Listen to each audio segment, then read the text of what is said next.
दोस्तों ये कहानी एक 32 साल के अमीर आदमी की है जिसका दिल 15 साल की एक खूबसूरत लड़की पर आ जाता है। वो आदमी उस लड़की को अपने प्यार के जाल में फंसा लेता है और रात दिन उसकी गुफा में जोरदार धमाके करता है, लेकिन लास्ट में वो आदमी उस लड़की के साथ ऐसा करता है जिससे उस लड़की की हालत खराब हो जाती है। तो चलिए देखते हैं आज की इस बेहतरीन कहानी को। मूवी की स्टार्टिंग में हम 15 साल की बहुत ही खूबसूरत लड़की को देखते हैं जिसका नाम मोना होता है। मोना के स्कूल की छुट्टियां लग चुकी थी, इसलिए वो अपने घर जा रही होती है। रात के समय मोना अपने घर पहुंचती है। मोना अपने 2 भाई और उसकी मोम के साथ रहा करती थी। मोना का बड़ा भाई हमेशा मोना और उसके छोटे भाई को परेशान करता रहता है और वो पूरी तरह से नशेड़ी होता है। मोना का छोटा भाई हमेशा उससे डरता रहता है, लेकिन मोना उसे संभालती है। मोना की मोम तीनों बच्चों में से सबसे ज्यादा उनके बड़े भाई को प्यार करती थी। ये बात मोना को पसंद नहीं थी। मोना के डैड के मरने के बाद उनकी मोम गांव के एक स्कूल में पढ़ाकर अपने घर का गुजारा किया करती थी। वही कुछ दिन बीतने के बाद मोना के स्कूल की छुट्टियां खत्म हो जाती है, इसलिए वो वापस शहर जाने के लिए निकलती है, जहां मोना की मोम उसे बस में बिठाने के लिए आती है। वही जब बस रिवर पार कर रही होती है तभी उसी बोट पर एक कार आती है जिसके अंदर बहुत ही अमीर आदमी बैठा होता है जिसका नाम चेंग होता है। चेंग जब गाड़ी से बाहर देखता है तभी उसकी नजर मोना के ऊपर पड़ती है। मोना की खूबसूरती को देखकर चेंग उसकी तरफ अट्रैक्ट हो जाता है और उससे रहा नहीं जाता, इसलिए वो मोना से बात करने के लिए उसके पास जाता है। चेंग मोना से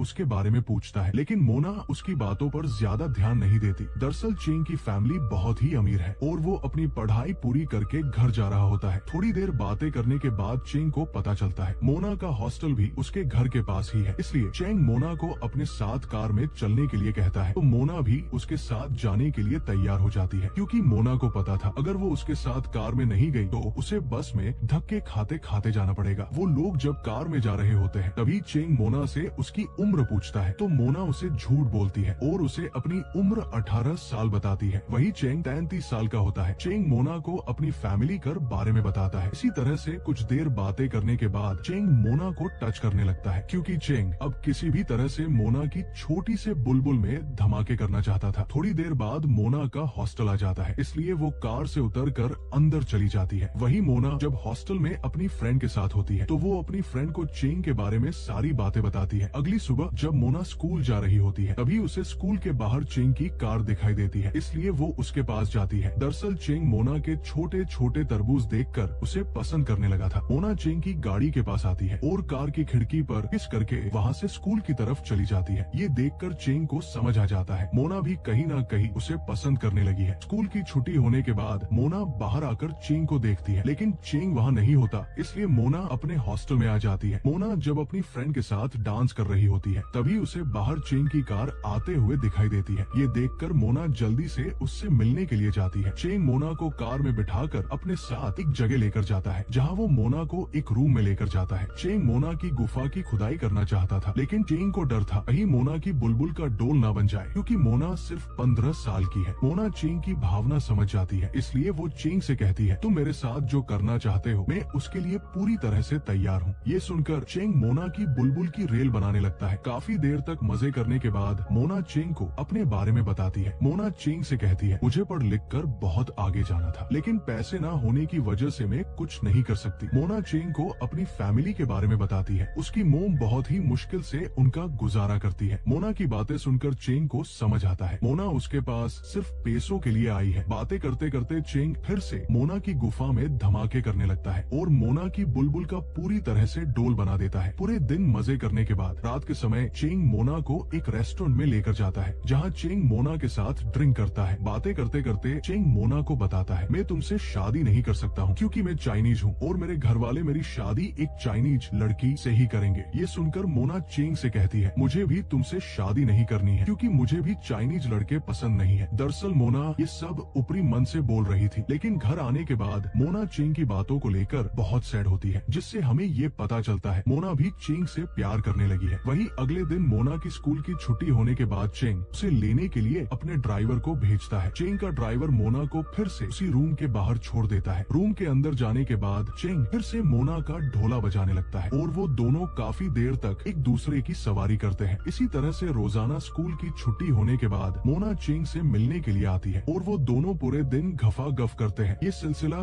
काफी दिनों तक चलता है। अगले दिन मोना चेंग के साथ अपने गांव जाती है। मोना को गाड़ी से आता देख मोना की मोम हैरान होती है और उन्हें मोना के ऊपर शक होने लगता है। रात के समय मोना की मोम उससे पूछती है, तुम 3 दिनों से अपने हॉस्टल नहीं गई हो, तुम्हारे हॉस्टल से हमें नोटिस आया है। मोना अपनी मोम को बताती है, मेरा एक दोस्त है जो बहुत अमीर है, मैं उसके साथ घूमने के लिए गई थी। मोना अपनी मोम को चेंग और उसके अफेयर के बारे में कुछ नहीं बताती। वही अगले दिन चेंग मोना और उसकी फैमिली को डिनर करने के लिए एक रेस्टोरेंट में लेकर जाता है, जहाँ चेंग मोना की मोम और उसके भाइयों को अपने बारे में बताता है। लेकिन वो लोग चेंग की बातों पर ध्यान नहीं देते और खाना खाने लगते हैं, क्योंकि वो लोग पहली बार इतने महंगे रेस्टोरेंट में खाना खाने आए थे। ये सब देखकर चेंग को भी समझ आ जाता है कि उन लोगों ने पहली बार इतना अच्छा खाना खाया है। दरअसल मोना की फैमिली चेंग के पैसों से अपनी सारी जरूरतें पूरी करना चाहते थे। ये बात चेंग भी अच्छी तरह समझ जाता है। इसके बाद चेंग मोना को लेकर एक रूम में लेकर जाता है, जहाँ वो फिर से मोना के साथ काफी देर तक गफा-गफ करता है। काम खत्म होने के बाद मोना चेंग से अपनी फैमिली को देने के लिए कुछ पैसे मांगती है, तो चेंग भी मोना को कुछ पैसे दे देता है। लेकिन चेंग को ये सब अच्छा नहीं लगता, क्योंकि चेंग मोना से प्यार करता है, लेकिन मोना चेंग के साथ बस पैसों के लिए है। वही अगले दिन मोना की मोम उससे पैसे लेने के लिए आती है। मोना भी उन्हें पैसे दे देती है। वही चेंग और मोना जब साथ में बैठे होते हैं, तो मोना चेंग को बताती है उसे आगे पढ़ाई करने के लिए दूसरे शहर में जाना है। मोना की बात सुनकर चेंग उसकी मदद करने के लिए तैयार हो जाता है। वही अब पूरे स्कूल के बच्चों को भी मोना और चेंग के अफेयर के बारे में पता चल गया था, इसलिए सभी लड़कियां मोना से बात नहीं करती। लेकिन इससे मोना को कोई फर्क नहीं पड़ता। रात के समय मोना जब चेंग से मिलती है, तो चेंग मोना को अपने हाथ से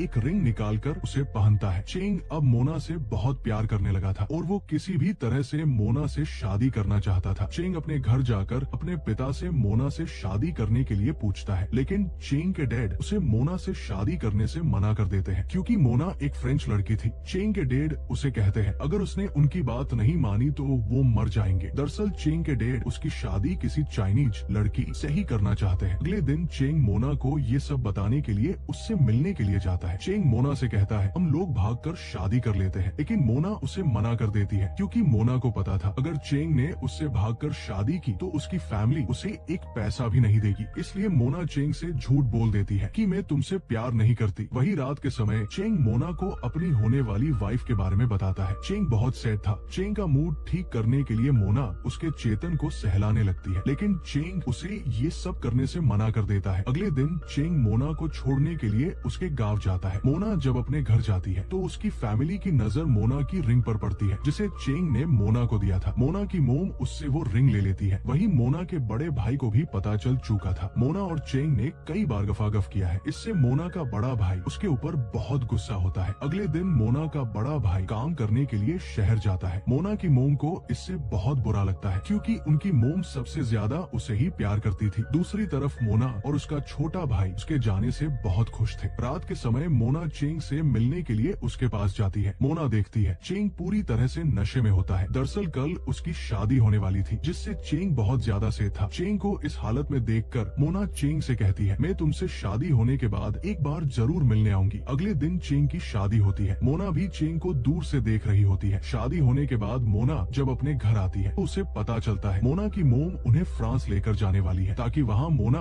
अच्छे से अपनी पढ़ाई कर सके। दरअसल चेंग ने ही उन लोगों की फ्रांस जाने में मदद करी है। वही अब मोना आखिरी बार मिलने के लिए चेंग के रूम में जाती है, जहाँ वो लोग हमेशा मिला करते थे। मोना पूरे दिन बैठकर वहाँ चेंग का वेट करती है, लेकिन चेंग वहाँ नहीं आता, तो मोना दुखी होकर अपने घर चली जाती है। अगले दिन मोना अपनी फैमिली के साथ फ्रांस जाने के लिए निकलती है। मोना जब बोट से बाहर देख रही होती है, तभी उसे वहाँ चेंग की कार दिखाई देती है। ये देखकर मोना को समझ आ जाता है चेंग उसे आखिरी बार देखने के लिए आया है। इसके बाद बोट वहाँ से फ्रांस की तरफ चली जाती है। रात होने पर मोना को चेंग की याद आने लगती है, इसलिए वो सैड होकर रोने लगती है। वही हम कुछ सालों बाद का सीन देखते हैं, जहाँ मोना अब पढ़ लिख कर एक अच्छी राइटर बन चुकी है। एक दिन मोना को चेंग का कॉल आता है और वो उसे बताता है शादी होने के बाद भी वो हमेशा उससे ही प्यार करता था और वो अभी भी उससे ही प्यार करता है। इसी सस्पेंस के साथ मोना और चेंग की लव स्टोरी खत्म हो जाती है। दोस्तों, अगर आपको कहानी अच्छी लगी हो तो वीडियो को लाइक और चैनल को सब्सक्राइब करना ना भूले। Thanks for watching.